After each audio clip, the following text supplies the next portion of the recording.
Program, we are pleased to have our distinguished panel speak on the significance of people-to-people exchanges and how it is being strengthened and rebuilt. Just ignore what's happening. Just look at me. That's following the discussion, if time allows, we have a Q&A session with our panelists with questions from the audience. To submit a question, please find the Q&A form on our event website at jittiusa.org. Members of our in-person audience may find QR codes around the room on stands. We are honored, as you know, with Professor Calder, who we had the pleasure of just hearing from, as moderator for this discussion. Please join me in welcoming our panelists, Mr. Curt Cottle, Minister Koichi Ai, and Ms. Kazuyo Kato to join him on the stage.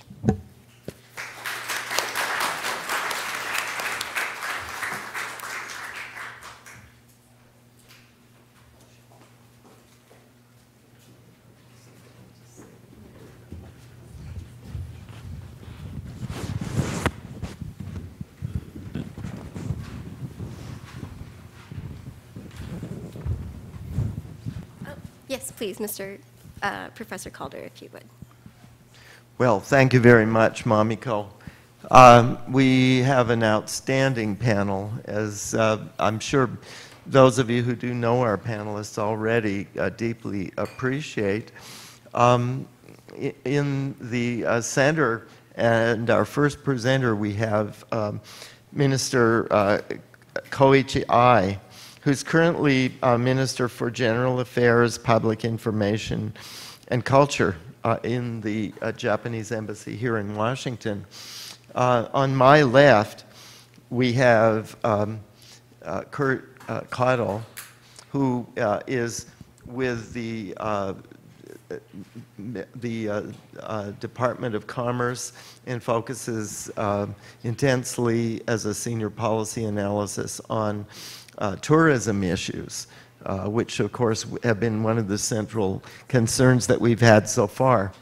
And then finally, someone, again, with really broad experience on U.S.-Japan relations, Kazuyo Kato, who's Executive Director of the Japan Center for International Exchange, USA, in other words, the representative of JCIE here in the United States.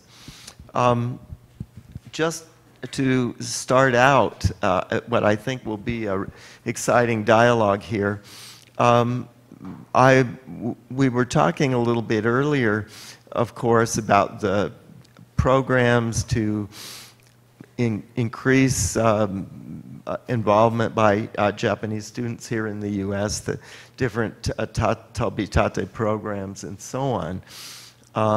And I just wondered, Minister Ai, how do you see the prospect for those kind of programs or perhaps other innovations? Do you think that they're sufficiently understood here in the U.S.? Thank you, Professor. And I think you have raised a very important point about what it takes to increase the number of Japanese students coming to the United States to study.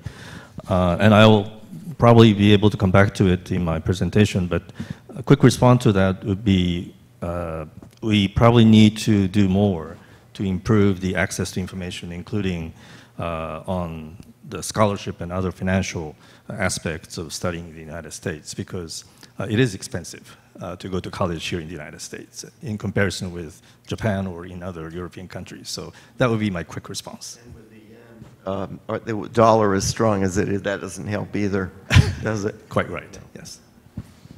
Yeah, well, and otherwise, do you, what sort of issues do you really see on the cultural affairs stages being important right now? As I will try to put it to the center of relationship, that is to say, I'm not saying this because I'm currently Minister for Public Affairs and Cultural Affairs, but I think the cultural exchange is, as you correctly pointed out, at the center of our international relations. And it's not something nice to have, it's not something additional, it's not something optional to have on top of more serious issues of politics and economy. They are very important, and I think we should look at it as such and treat it as such. I think that's the argument that needs to be made. I see we've already beginning to get some interesting questions coming in here, not simply here, but from through social media and so on.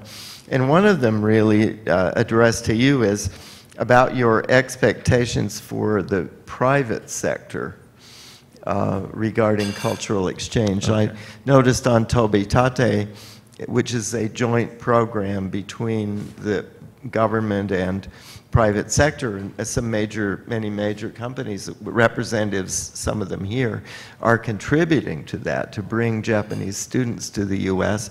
But it's also, it's a cooperative program, so not only there, but broadly, what kind of role do you think is important for the private sector? So that's one important question that we have. Should I try to respond to that now? Yeah, I don't know if there were other issues that you would like to discuss sort of in an initial presentation. Yes, please feel free. Yes, thank you. Hello, my name is Koichi Ai. I'm with as I was introduced, I'm with the Japanese Embassy. I'm a minister, and those of you unfamiliar with the diplomatic ranks and titles, all you need to know is that this is a minister of unpreaching kind, so you don't have to worry about my making speeches. But the theme of the discussion today is so important that it really doesn't matter in what capacity I'm here. I'm grateful to JITTI for inviting me to join the panel, and it's well-timed, as some of us have commented. It's Cherry Blossom Festival season. And appropriate that we are meeting at Willard, because this is the hotel that the first Japanese embassy in 1860 stayed for several weeks when they ratified the first trade treaty between Japan and the United States. So we are in the historic hotel for this meeting. This is my third tour in the United States as a diplomat. Before that, as a child, I lived in this country twice, in California and in Pennsylvania. So I cannot say I'm an expert on the United States, but I can claim some familiarity with the country. And I'm a firm believer in a strong US-Japan relationship. President Seino had covered where we are in terms of inbound traffic and what future development might feature. I found it very interesting.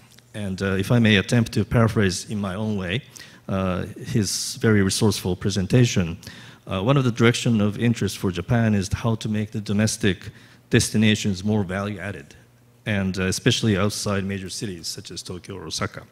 And as tourism assets to attract more visitors from abroad, and developing high-value contents tailored to the interests and needs of inbound traffic. I think that was very well presented, and I suggest that we may need more of a strategic messaging, such as the presentation he made today, so that assets attraction is effectively conveyed to the potential visitors. That's my addition to what he has already said. And I think the government is aware, my government is aware of the need to address outbound in tandem with inbound. So the fact that we are not directly addressing it today doesn't mean that the government is not thinking ahead about what we should be doing, not just in the inbound, but outbound area. So I'd like to concentrate a little bit on why it matters, because I'm a diplomat and I work at the embassy.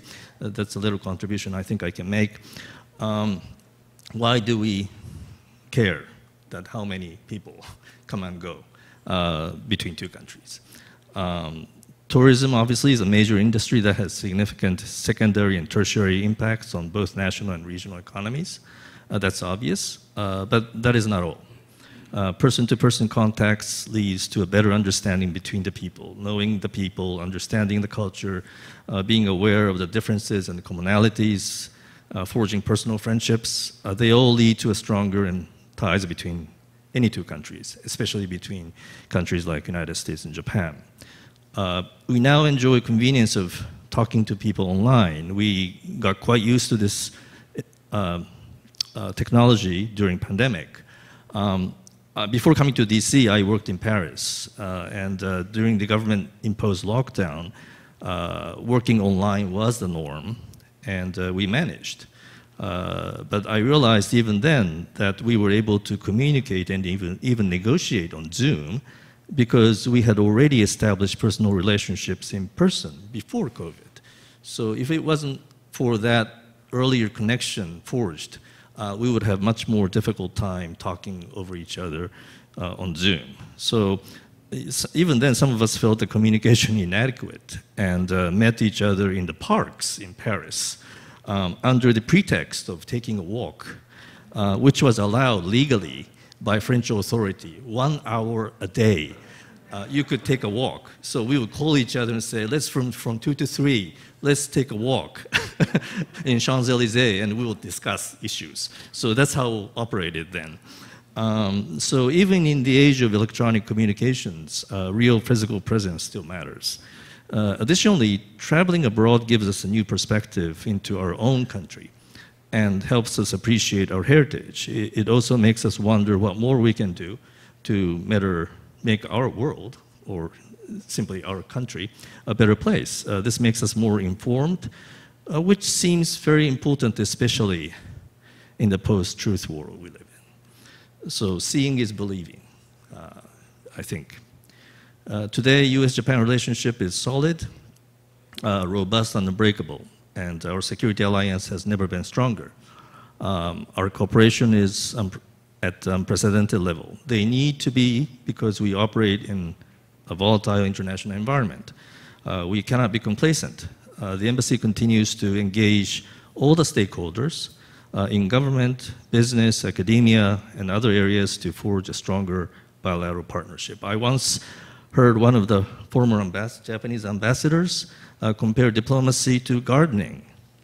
It takes commitment, constant care to maintain even the strongest of alliances. This is why I believe the promoting a wide range of person-to-person exchange between two countries is ultimately an integral part of our foreign policy and diplomatic efforts that flow out of it. Cultural exchange policy is not an optional, decorative addition to political and economic policies. To me, it is the right at the center of any international relations because it nurtures necessary trust among nations. It should be regarded as such. That's the point that I was making. The embassy and Japanese consuls general across the United States conduct or sponsor various cultural programs. We take every opportunity to promote Japanese culture to American public. Of course, these programs have intrinsic values independent of any other objectives, but it is true also that they serve as a way to encourage people to take a step further and consider visiting or even spending an extended period in Japan to pursue their interest. We are aware of the popularity here of anime, manga, and other pop cultures originating in Japan. They provide a gateway for younger generation of Americans to take interest in Japan and even in learning the language. At the same time, I believe they are commercially viable and need little help from us. That's why we also invest in promoting more traditional but less known cultural genre, including Ikebana tea ceremony, kabuki or no. Once you're interested in any aspect of Japanese culture, new or old, you would want to visit Japan. That's our approach. I took up Ikebana and tea ceremony when I was doing public affairs in New York City, because Americans I met seemed to know more about my own culture than I did. I still practice them both with enthusiasm, and they have helped me immensely in connecting with people, both professionally and personally. They are a part of my identity now. I firmly believe in the value of cultural exchange in bringing people together.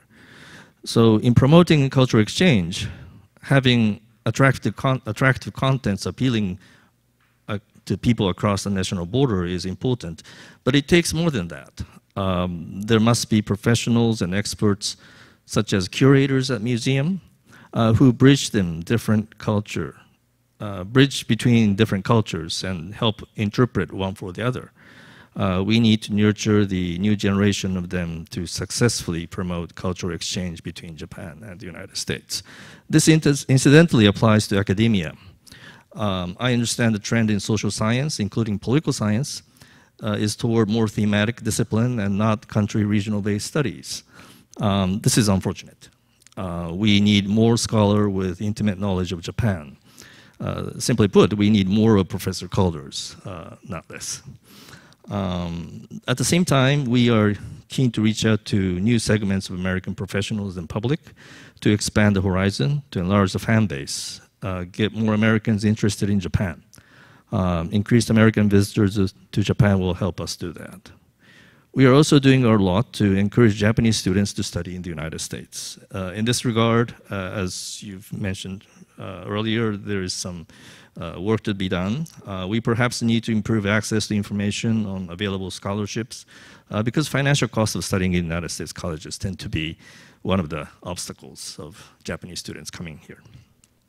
To sum up, the embassy places a high priority on the theme of this symposium because of its strategic importance in further strengthening U.S.-Japan relationship. We welcome this and future opportunities to exchange thoughts with Japanese and American stakeholders to advance bilateral exchanges, be they cultural, educational, or touristic. So that was my initial thoughts. Thank you. You've certainly given us many dimensions of cultural relations that are crucial, including a new one, the walk in the park, diplomatic walk in the park. So thank you very much, Minister Ai. As our next presenter, Curt Cottle, of course, is a specialist on travel, and he's headed to Japan, I think, in about 2 weeks. Isn't that right? Yeah, right after the Easter break. And I know we're all very much interested in your take on the particular period that we're in right now.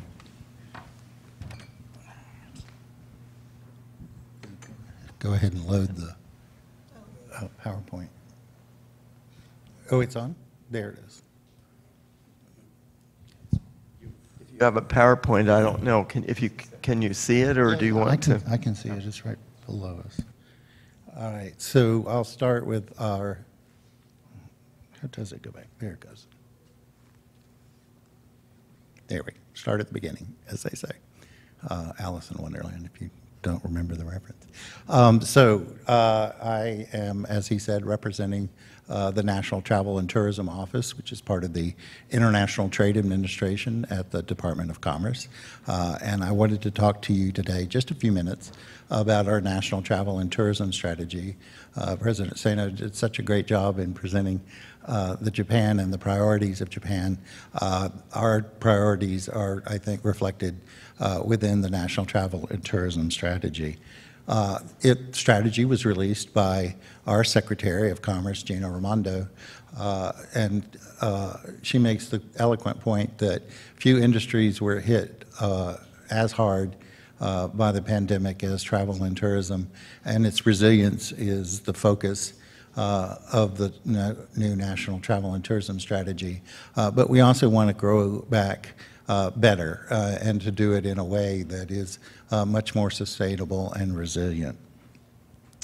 The national strategy, which you can find online, it's a very easy to find document. If you just put 2022 National Travel and Tourism Strategy in your search engine, it will come right up. We have it on the web. It's 40 pages, so it's got plenty of color pictures, so it's not that hard to go through and scan. It focuses our federal government's efforts to support the travel and tourism industry. The goal is 90 million international visitors. This is down slightly from where we anticipated. We did not reach the 2012 National Travel and Tourism goal. We got close, but we did reach the spend goal because we reached about 247 billion, which was kind of what our original goal was. Now we anticipate, even with fewer visitors, we've had inflation and things, a much bigger spend at $279 billion annually by 2027. So it's a 5-year goal. And we're encouraging the private sector and public sector to work together to increase not just the volume, but the value of travel and tourism. And I'll show you kind of what I mean by that as part of the pillars. There are 4 pillars. In addition to the 4 pillars, there's 27 individual strategies, and it goes down one level further to 114 identified actions that we will be working on. The 4 pillars include promoting the United States. That was found in the 2012 document.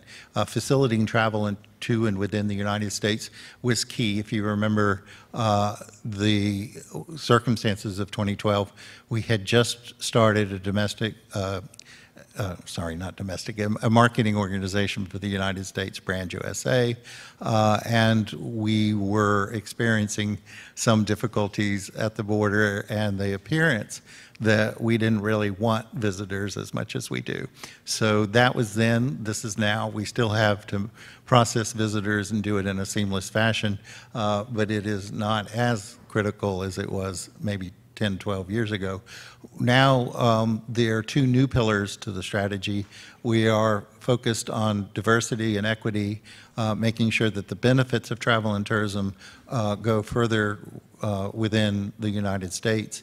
That echoes, I think, some of what President Seno was saying about Japan's desire to get people not just going to the usual places, but to the rural areas, to the great diversity of product that we have in the country, and to the future, foster a resilient and sustainable travel and tourism sector, not just with pandemics, but all kinds of issues that come up with climate change and everything else.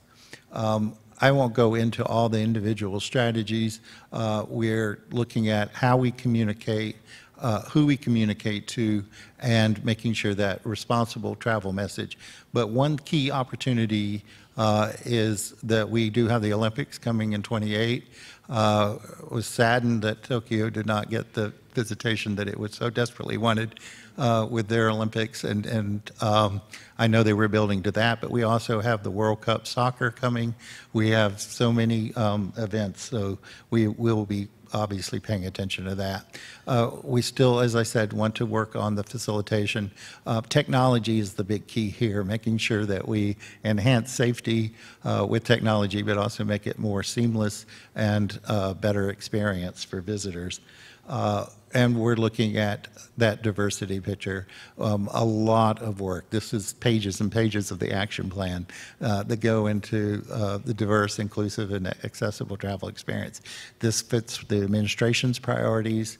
It also helps us get to the underserved but the more authentic parts of America. If we can do this with our partners, we have challenges related to our federal lands and waters. We want to take more opportunity to protect those resources, to balance the demand.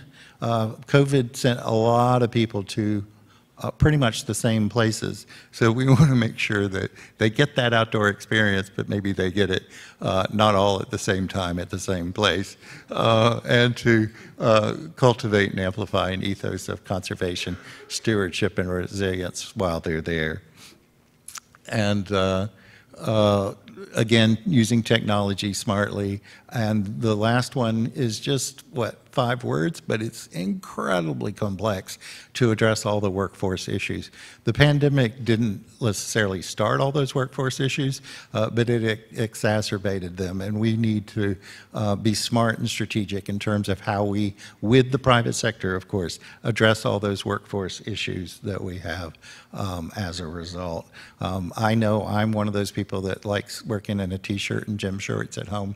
I know a lot of people do. A lot of service jobs, you have to get up and go, and we just need to figure out smart ways to incentivize that. The sustainable sector is our real opportunity to push the envelope. We really need to look at how we address and get communities prepared for disaster response and resiliency. It is ever increasing. I remember when I sort of started looking at this subsector and its importance, and it just seems to be growing exponentially. All we have to do is look at what's been happening on the West Coast for the last couple of months to know that we're in for a new long haul in terms of what this is all about, and we've got to be prepared for how it affects travel and tourism along with every other thing that we have going on. We also want to make sure that we're supporting nature-based solutions, protecting the national assets, creating an ecotourism experience. I think that ties up nicely with the adventure travel. And then the really key one that we're working with our partners at NOAA, the National Oceanographic Atmospheric Administration, hope I got that right, who has all this wonderful data, and making sure that we can get it out to the people who actually need it and can use it. We're using a whole of government approach to implement. We have a Tourism Policy Council. My job is the Secretariat for the Tourism Policy Council, which is made up of 11 cabinet agencies. Our Secretary of Commerce chairs it, and she works with top leaders within our government. And when, we work within the working groups with the worker bees as well to get this all done and to focus. I'm happy to say of the 114 identified actions that I mentioned, fully 60% are already being worked on. That's 69 of them, by the way. And this is year one, so we're at it. We are making sure that we are making progress. I won't repeat this one. This one makes my heart sick to see how the travel jumped, but it is jumping back up. We will get there. It's just a matter of time. The short-term opportunities, we are continuing our dialogue. Events such as this are a great step forward. Cable just went out this week asking our embassies to work with travel and tourism teams to create a plan in embassy. When we go in a couple of weeks, we hope to check in with them and see how their progress. We'll also be there for the premiere of the Brand USA film Into the Wild, which will be shown all over Japan. It's a large screen format film, and it is wonderful. It shows all the wonderful outdoor experiences that the United States has to offer. We're really excited about that. I mentioned the big term events. We'll have a huge pavilion at the Osaka Expo. We have put a bid in, Minnesota has, for the 27 Expo near Mall of America. There's nothing like our culture than shopping. And as I mentioned, the Olympics and all these other things. We also work together and very closely in APEC G20 and are excited to work with that. So that's all I had. I did want to say thank you very much for this opportunity. It was my pleasure to be with you. Thank you. I hope we'll have plenty more chance for Q&A later. There was one I couldn't resist. Curt came in the chat. They were just asking, what's the best way to get a job in the U.S.-Japan travel area? I don't know, anything you can say about that, unofficially? Private sector? Yeah. Private sector, yeah. I think the tour operators are the destinations. Visit California. Just got back from a trade mission to Tokyo, and I think you will see certain markets, certain states are more aggressive, of course, in Japan than others. But I think either finding a destination that's doing that work and work with them, or work with the tour operator or one of the private sector opportunities. Yeah. Well, I'm sure they're listening in, so I'm sure that's good advice too. Thank you. Now, as our concluding speaker, but someone who also, I'm sure, will raise broad issues that we could continue debating and discussing for a long time. We have Kazuyo Kato. Apart from her current work, she also spent some time, graduate of Stanford University, but also worked with the CSIS for some years. So it's good to see you back in Washington, Kazuyo. Thank you so much. Thank you to JITI for inviting me. It's an incredible honor to be part of this event, and I'm excited to address this topic of US-Japan exchanges, which I care deeply about. I would like to focus on the role of US non-governmental organization in this relationship with the work of my organization as an example. But before that, please allow me to introduce myself briefly because I am a result of US-Japan exchanges. I was raised and educated in both countries for an equal amount of time. I later became a student of international relations to learn about the unique history and the rationale of the US-Japan alliance. And through these first-hand experiences and substantive learning opportunities, I developed a strong desire for strong US-Japan relations, but also a belief about the potential for what the two countries can achieve together more than what each could achieve on its own. Because I witnessed complementary strengths in both cultures, different approaches, but similarities in terms of what we ultimately care as people. So I have applied this passion to work at various organizations in the US and Japan to facilitate US-Japan exchanges, and I am now I represent JCIE USA, which stands for Japan Center for International Exchange. We are a US non-governmental organization founded in 1975 in New York City, where our main office is, but we also have a couple of staff members in Washington, D.C., including myself.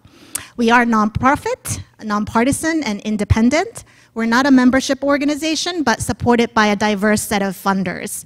We work very closely with our sister organization in Tokyo, JCIE Japan, which is a Japanese non-governmental organization focusing more broadly on foreign affairs programs. And I always like to insert a reminder about the founder, Tadashi Yamamoto, who was a pioneer of running US-Japan Legislators Exchange in the late 1960s, which attracted important figures like the late Ambassador Thomas Foley, Howard Baker, and today's leaders in the field such as Representative Diana DeGette from Colorado. So you must know of other non-governmental organizations in this space. Our mission is to strengthen US-Japan relations and collaboration on shared challenges, and I would say shared challenges that try to endorse our shared basic principles. You must know of organizations that focus on student-level exchange and Japanese language education. Others focus on promoting arts and culture, Japanese arts and culture in the US, and some others focus on supporting business ties. We also promote people-to-people exchanges, but with a focus on having policy-level impact. So our programs involve policymakers and experts, but we also are very intentional about involving multiple sectors and bringing a wide range of perspectives to the table as we do this, including business, civil society, international organizations, media, academia, and so forth. You might ask, what is your relevance in 2023 when you must hear that US-Japan relations is as strong as ever before? And as I try to summarize in this slide, there are many indications that that is true. In this context, we ask ourselves, well, then how can we ensure that the relationship remains strong into the future? Because after all, today's relationship is the result of investments made over many decades. It takes time to nurture deep understanding. Yet there are many challenges that younger people face to participate in this relationship, and we also cannot take political stability or sustained political commitment for granted. We also ask, how can we deepen mutual understanding between the two countries through first-hand experiences and direct interactions, as well as substantive learning opportunities, because this is based on our uncertainty about the depth of our mutual understanding today, given the abundance of information and media bias that we face. The final question is, how can we reinforce or take advantage of the strength in this relationship to promote collaboration on shared challenges, both at home and abroad, especially on issues that require multiple sectors engagement, not just national governments? So I'll briefly just go over the programs and wrap up, but the first set of, we have two types of programs, and the first type focus on the future and deepening understanding. And our leading example is our US Congressional Staff Exchange Program, which we've been running since 1982. And this takes a group of bipartisan congressional staff to Japan for a week-long study tour, so they get to experience Japan firsthand, learn about US-Japan relations through dialogues with multiple Japanese interlocutors, and do site visits outside of Tokyo. And we already have 210 alumni of this program who we continue to try to engage. The second set of programs are on shared challenges, and we have been focusing on 4 main areas for many years, and I would say they reflect our desire to see the US and Japan collaborate based on what we believe is our shared basic principles, like territorial integrity, rule of law, human dignity, and so forth. So our program on democratic resilience is not about imposing Western values, but it's about how the 2 countries can work together with the other countries in the region to strengthen our defense against authoritarian trends and influence, both at home and abroad, by the way. And we have also been working for many years on global health. And as you can imagine, global health has become a prominent area for US-Japan collaboration in recent years because the world needed leadership to address COVID. Our recent global health is also actually a priority issue for the Kishida government in the upcoming G7 summit in Hiroshima in May. So our recent work has involved supporting a task force to provide recommendations on how Japan can lead the rest of the G7 on global health issues. And it's because of our work in this area since 2007 that I believe we've been able to promote meaningful collaboration between the 2 countries on issues like how do we strengthen future pandemic prevention, preparedness, and response. And the last 2 programs are also address human equity and well-being issues. In our US-Japan Women Leaders Dialogue, we brought together more than 40 women leaders to discuss women's political participation and how to promote women in STEM. We have a new US-Japan program on healthy and active aging, which we're really excited about because it's a community-level exchange, but with a global perspective, such as how can Columbus, Ohio learn from Kanagawa Prefecture about preparing for the impact of climate change and natural disasters, for example. And finally, we also gear our activities towards key international and US-Japan events. I mentioned the G7 Task Force on Global Health. Another example is our US-Japan Women Leaders Dialogue, where we engaged the US policymakers ahead of the Kishida-Biden summit last year to successfully see gender equity included in the joint statement. So to summarize, as a non-governmental organization, we try to make longer-term investments with long-term perspectives, be free and inclusive in how we explore collaboration, and our programs are strengthened by the diversity of views and support that we can reflect. So we're constantly searching for new partners and organizations to join our effort. Thank you. Well, thank you very much, Kazuyo. You've got such a full agenda, and having spent a bit of time with think tanks myself, some of this sounds suspiciously like a think tank. Do you consider yourself a think tank? We operate like a think tank where our goals are the same to have policy level impact, but we don't have in-house researchers. We have in-house experts who are good at mobilizing other experts towards the same objective. I see. So you're really a catalyst, sort of a mobilizing organization. I think so. Is that it? I see. Just one other thing I couldn't resist asking. How would you contrast, you've worked with think tanks in the US and you're, of course, now running or playing a key role in an institution that has that dimension, that sort of convening function. How would you contrast the kind of challenges you get in the 2 countries, just very briefly? Challenges between the 2 countries? Yeah, in sort of convening or pulling together, addressing a policy agenda. I think the Japanese side tends to be more meticulous and detail-oriented, whereas the Americans are very much, even at the last minute, they can mobilize people and get things done. So it's always been a challenge just being a mediator between the 2. Yeah, that's beautifully done. I think those of us who've seen this know that that's all very true. Thank you. Well, we've come very close to our appointed time. I don't know if we have maybe a question. I don't know if we have time for a question or two from the audience. Do we? Yes, maybe just briefly one, or I don't know, we have another one. Okay, one. That's fine. Please, go ahead. I think it's just a very important question. It's wonderful that we want to expand tourism, and thank you for the wonderful presentations you've had today. But the State Department is currently overwhelmed by the number of people who want to travel, and passports just seem to be stuck in some kind of a pipe that it's just not moving. So I'm just wondering if your organization is working with the State Department at all to shake some of these passports loose so that we can trust. Yours. Yeah, I figured I was going to get this one. The good news is Japan is a visa waiver country participant, so we do not have that issue. It is, admittedly, it is, you're absolutely right, it is an issue. The consulate system essentially shut down during COVID and has had to lift the whole thing back up. And because of funding and everything, it was a difficult restart, no question about it. But they have surged. They have put huge resources behind this effort. They are already issuing more visas than they did in 2019.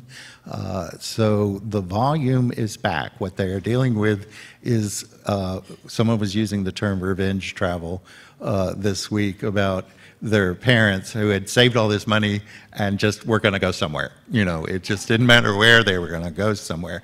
Hopefully that helps us because more people will have the resources to take their bucket list trips or their dream trips and want to go somewhere long haul and actually take the 3 to 4 weeks and see. Like when I go to Japan, I want to go, as a tourist, I want to go see it all. And I do think that you are absolutely right. It is an issue. It is well understood within the highest levels of the U.S. government that we have to do something about it. The Secretaries of Commerce and State have addressed this personally, and it is being worked on aggressively through the consulate section at our State Department. And if you want to go to Japan or Japanese want to come here, it's not a problem in terms of visas. So we're good. Thanks, Curt. And let's thank our panel and thank everyone for coming.